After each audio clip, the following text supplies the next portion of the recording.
नमस्कार मित्रांनो, माझं नाव पायल आहे। मी आता 21 वर्षाची तरुण मुलगी आहे। मी आता सेकंड इयरमध्ये शिकत आहे। नुकताच उन्हाळा सुरू झाला होता, म्हणून आम्हाला उन्हाळ्याच्या सुट्ट्या लागल्या होत्या। रोजच्याप्रमाणे आजही संपूर्ण घराची साफसफाई केल्यानंतर मी माझ्या बिछाण्यावर आराम करत होते।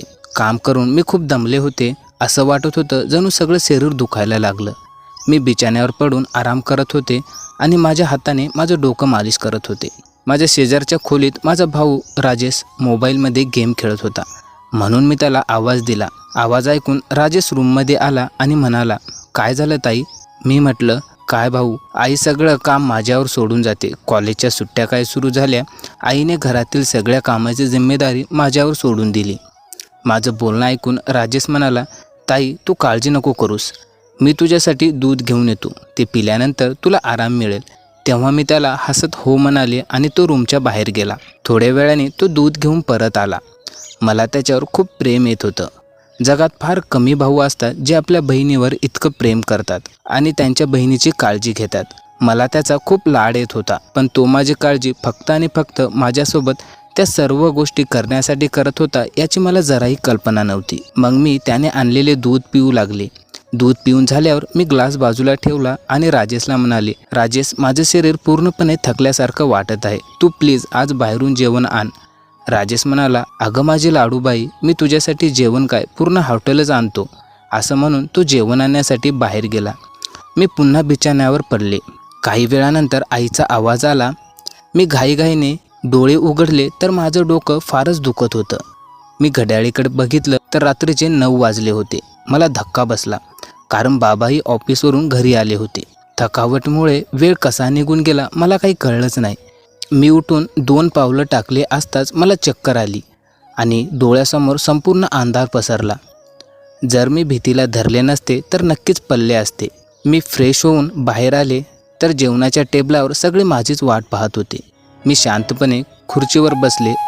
राजेश मला पाहताच माझ्या प्लेटमध्ये जेवण वाढू लागला आणि मग आईला म्हणाला, आई, पायल दीदीवर कामाचं ओझं जरा कमी टाकत राहा, नाहीतर घरामध्ये एक कामवाली बाई ठेव।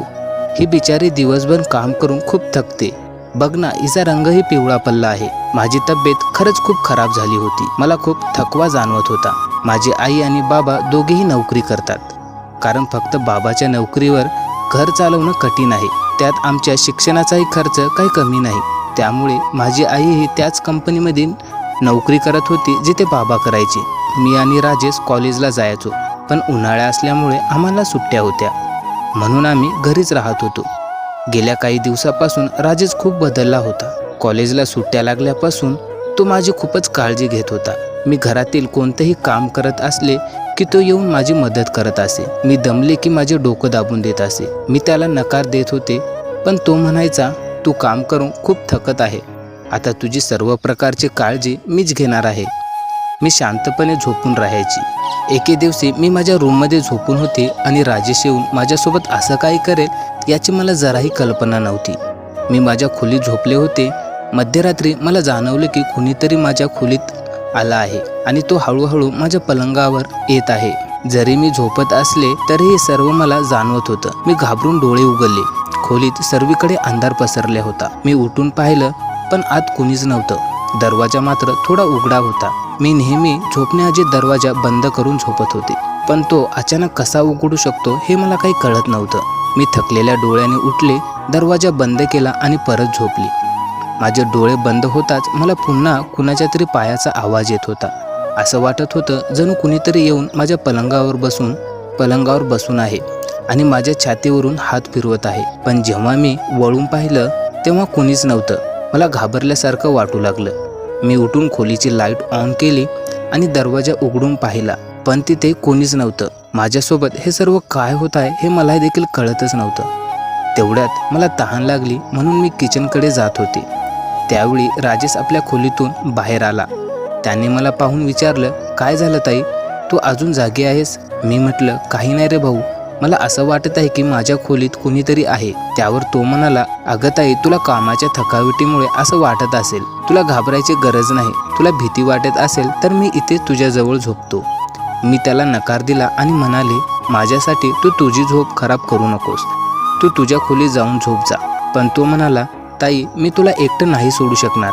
यामुळे तुझी तब्येत बिघडू शकते आणि मी तुला त्रासात नाही पाहू शकणार. मी पुढे त्याला काही बोलणारच तेवढ्यात तो माझ्या रूममध्ये येऊन माझ्या बेडवरती झोपला. त्या रात्री मला असं जाणवत होतं की कुणीतरी माझ्या शरीरावर बसून मला पाहत आहे, माझ्या छातीवरून हात फिरवत आहे, माझ्या केसामधून हात फिरवत आहे आणि मी शांतपणे झोपून राहिले. मला हे सर्व एका स्वप्नासारखं वाटत होतं. सकाळी उठल्यावर मी पाहिले की राजेश माझ्या बाजूला त्याच्या शर्टाचे सर्व बटन उघडे करून झोपला होता आणि माझ्या पंजामाचा नाडा देखील सुटलेला होता. माझी अवस्था फारच वेगळी झाली होती. तेवढ्यात राजेश उठून त्याचे शर्टाचे बटन लावत होता आणि त्याच्या चेहऱ्यावर एक वेगळाच आनंद दिसत होता. तेव्हा मी त्याला विचारले की तू आज एवढा खुश का आहे? तो म्हणाला, तुझ्या इतकी सुंदर बहीण ज्याच्या जवळ आहे तो तर खुश राहणारच ना. असं म्हणून तो रूमच्या बाहेर निघून गेला. पण मला त्याचं वागणं फार विचित्र वाटत होतं. मग मी आंघोळ करण्यासाठी बाथरूममध्ये गेली. थोड्या वेळानंतर आंघोळ करून बाहेर आले. त्यावेळेस माझे केस ओले होते. तेव्हा राजेश तेल घेऊन माझ्याकडे आला आणि मला म्हणाला, पायल दीदी, चल आज मी तुला मालिश करून देतो. मला त्याचं वागणं विचित्र वाटत होतं म्हणून मी म्हणालो, नको, मला आता मसाजची काही गरज नाही. पण त्याने माझे एक पण ऐकलं नाही आणि ते स्वतःहून माझा हात धरून बेडवरती झोपवलं. त्यावेळी मी शरीरावर पूर्ण कपडे देखील घातले नव्हते आणि माझ्या पाठीवर ते कोमल तेल टाकून माझी पाठ चोळत होता. राजेश माझ्यापेक्षा 3 वर्षांनी लहान होता. राजेश माझी पाठ चोळत म्हणाला, ताई, तू खूप सुंदर आहेस. मन करते की तुला असंच लाड करत राहावं. राजेश बोलत बोलत इतकी छान मसाज करत होता की काही सांगायचं कामच नाही. मला खूप छान वाटत होतं आणि त्या तेलाचा वास पण खूपच मस्त येत होता. तेव्हा मी त्याला विचारले की हा कोणता तेल आहे? भाऊ म्हणाला, हे खूप खास तेल आहे. खास तुझ्यासारख्या सुंदर मुलीसाठी हे बनवलेलं आहे. तो खूपच माझी स्तुती करत होता. मला समजत नव्हतं की तो कशाबद्दल बोलत आहे. तो इतके छान मसाज करत होता की कधी मला झोप लागली मला काही कळलंच नाही. थोड्या वेळानंतर मला जाग आली. तेव्हा माझे शरीर खूप दुखत होते. मी घामाने पूर्णपणे भिजलेले होते. जणू कुणीतरी मला आंघोळ घातली आहे. माझे कपडे पूर्णपणे ओले झाले होते आणि रूममधला पंखा बंद होता आणि गरमी इतकी होत होते की बापरे, हे सर्व काय होत आहे मला तर काही समजत नव्हतं. मी खूप कमजोर झाले होते. मला उठून देखील बसता येत नव्हतं. कशीबशी उठून मी बाथरूममध्ये गेले आणि फ्रेश झाले आणि बाथरूममधून बाहेर येत होते तेव्हा मला कुणाचा तरी फुसफुसण्याचा आवाज आला. असं वाटत होतं की कुणीतरी बोलत आहे. पण घरामध्ये राजेश आणि मीच होते. मग राजेश कुणाशी बोलत आहे हा प्रश्न मला पडला. मला खूप तहान लागली होती म्हणून मी आधी पाणी पिण्यासाठी किचनमध्ये गेली. पाणी पिऊन वापस आले तोपर्यंत आवाज येणं बंद झाला होता.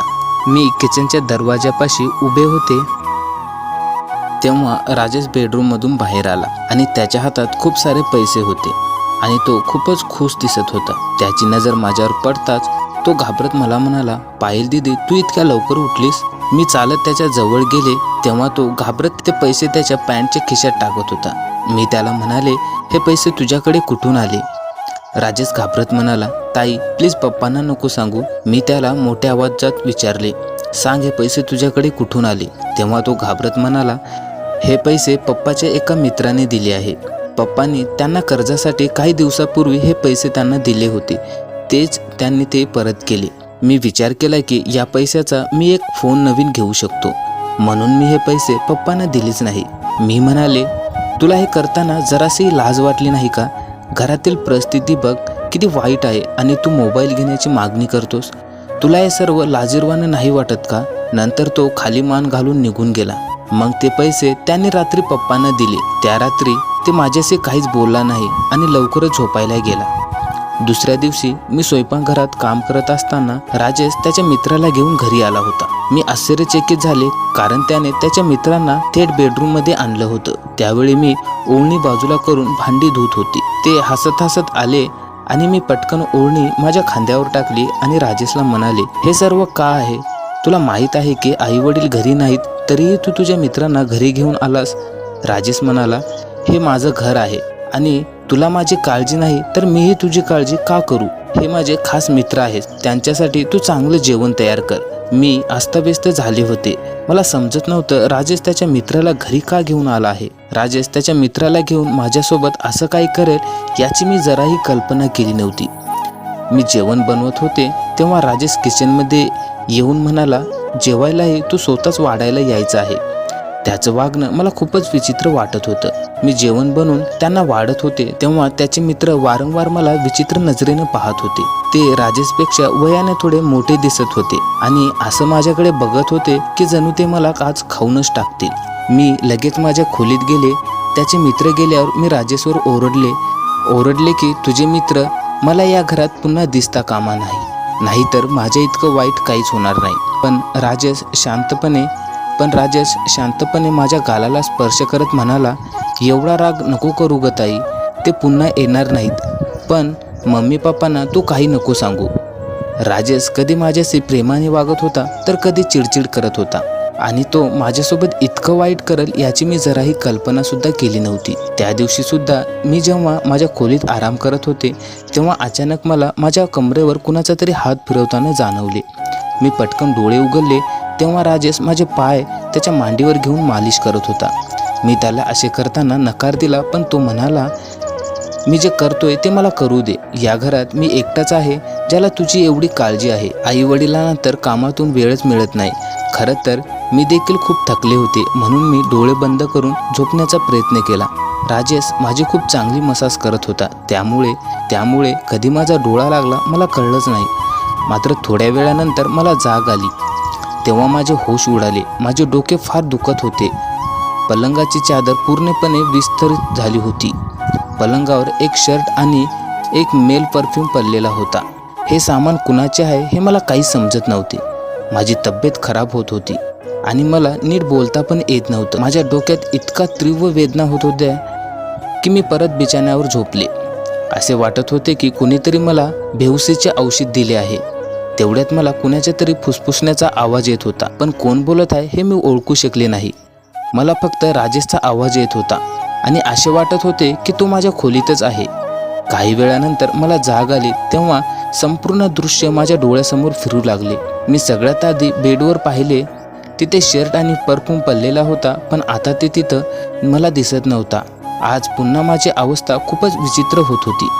मी लहान मुलगी तर नव्हते जे हे सगळं मला समजू शकणार नाही. घरात माझ्या आणि राजेशच्या व्यतिरिक्त कोणीच नव्हते. मग माझ्या झोपल्यानंतर असं काय घडत आहे की माझं शरीर पूर्णपणे पाण्याने भिजल्यासारखं होतंय. फक्त एवढंच नाही तर माझं शरीर दुखून पूर्ण चूर झालं होतं आणि चेहऱ्याचा रंग देखील पिवळा पडला होता. मी खूप दिवसापासून पाहत होते राजेश माझ्याजवळ यायचा खूप प्रयत्न करत होता. मला शंका येऊ लागली की राजेश माझ्यासोबत काहीतरी अपरित करत आहे.